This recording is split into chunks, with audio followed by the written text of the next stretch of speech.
Conseil, j'ai un tout petit problème, c'est que je ne vous vois pas. Ça me manque, parce que j'ai un projecteur dans les yeux et un grand trou noir. Je voudrais quand même vous dire toute ma joie d'être ici parmi vous et vous remercier de m'avoir invité à achever pratiquement cette campagne de premier tour ici à Albertville. Je voudrais remercier les militantes et les militants de l'UMP, parce que je sais que sans eux, ces réunions ne pourraient pas avoir lieu. Remercier tous les élus qui sont présents, députés, sénateurs, président du Conseil général, tous les amis que je retrouve, monsieur le maire d'Albertville, chers collègues, j'ai été particulièrement sensible à vos propos. Et puis, vous comprendrez que j'ai un mot particulier pour Hervé Guémard, parce que depuis de longues années, il l'a rappelé, toutes ces longues années au cours desquelles nous avons travaillé et agi ensemble, j'ai toujours admiré son intelligence, sa capacité de travail.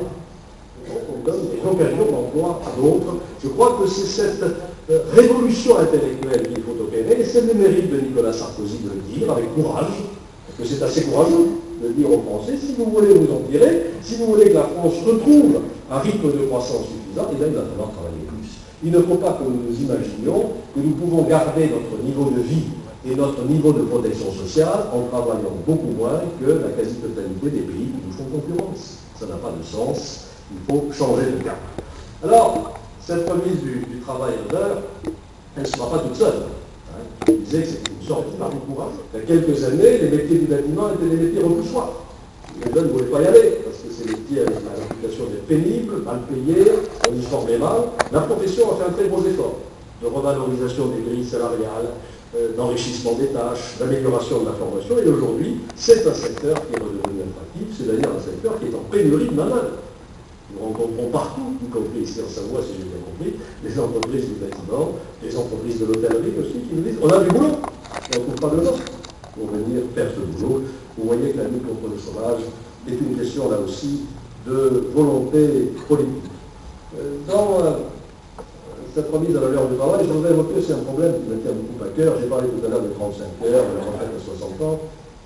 Il y a un point qui est très important dans le fonctionnement de l'économie française aujourd'hui, c'est la façon dont nous traitons la génération des 55-65 ans.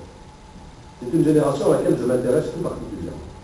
Donc elle est passionnante, pleine de gens de qualité, qui sont en pleine possession de leurs moyens. Vous voyez de quoi je parle, non? Très bien. Or, qu'est-ce qu'on fait depuis des années? C'est que de plus en plus tôt, on les met en dehors de la vie de travail.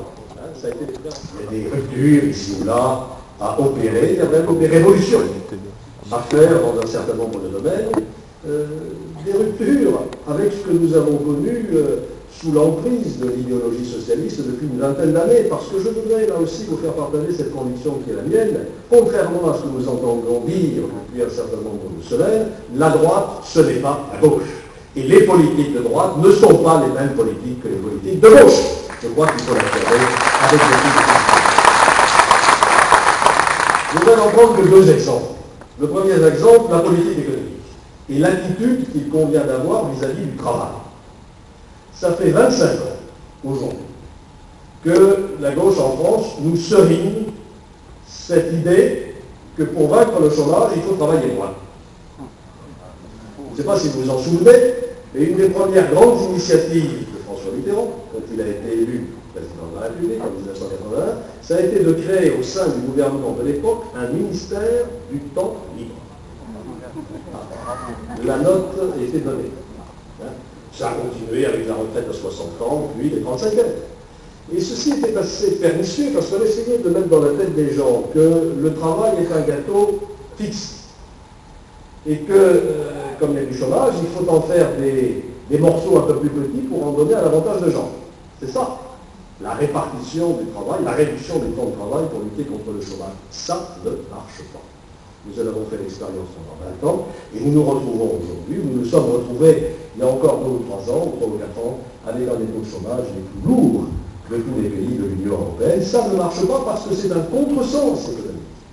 C'est au contraire, je le crois parce que d'abord il a fait une excellente campagne, avec toute l'énergie qu'on lui connaît, avec ce souci de la proximité, là encore, qui est le sien, il était partout sur le terrain, du matin au soir. Je crois surtout qu'il a fait une excellente campagne parce qu'il a apporté dans ses discours, dans ses interventions à la télévision, à la radio ou sur le terrain, de bonnes réponses aux attentes des Françaises et des Français. Je suis confiant aussi parce qu'en face, je pense que ces adversaires ne font pas tout à fait le poids. Depuis que j'ai vécu 1 an au Québec, je suis devenu très zen. Donc, je ne prononcerai aucune petite phrase méchante et je ne parlerai pas, finalement, de nos adversaires. Hervé Guébard a dit excellemment ce qu'il fallait en penser. Juste une petite question à celles et ceux qui s'apprêtent parfois à voter pour François Bayrou. Je voudrais qu'ils se demandent au fond de leur conscience politique simplement une chose. Est-ce qu'en votant François Bayrou, je ne suis pas en train de donner le pouvoir au Parti socialiste? Je crois que c'est la vraie question qu'il faut se poser. Il faut bien réfléchir avant de voter. Mais revenons à notre candidat. Je vous ai dit que j'étais confiant, pour autant rien n'est encore. Il faut faire campagne, et faire campagne sur notre projet et sur nos valeurs, comme Nicolas Sarkozy le disait ce matin dans sa dernière interview au Figaro.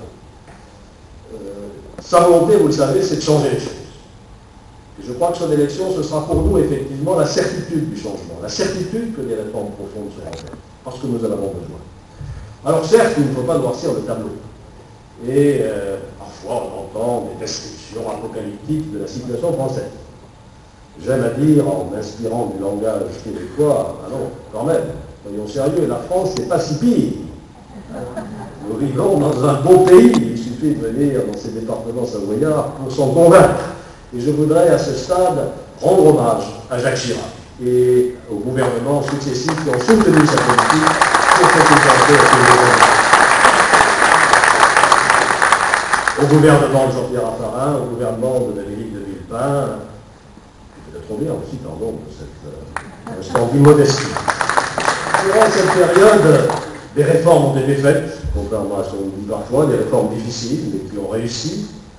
Les déficits ont été maîtrisés. Il y a encore quelques années, après la période Jospin, l'Europe nous montrait du doigt. Nous étions les mauvais élèves de la classe, parce que nous étions très au-dessus de ce qu'on appelle les critères de Maastricht. Eh bien, nous sommes repassés en dessous. Le chômage baisse, malgré cette politique absolument incroyable. Pour certains, quand le chômage baisse, c'est que les chiffres sont faux. Quand il augmente, personne ne conteste les statistiques. Mais quand il baisse, on dit, ah non, c'est pas ça, c'est pas vrai. Si, ça veut dire que c'est vrai, et qu'on assiste à une amélioration de la situation d'emploi. Je suis particulièrement admiratif de la manière dont, dans ce département, vous avez su gérer ces problèmes d'activité économique, puisque nous sommes pratiquement ici, au plein emploi, à quelque chose comme 5% de chômage. Et puis la France est pleine de vitalité, contrairement à ce que nous racontons parfois. Je n'en prendrai que 2 exemples. Notre taux de création d'entreprises s'est considérablement amélioré depuis quelques années, grâce à la politique qui a été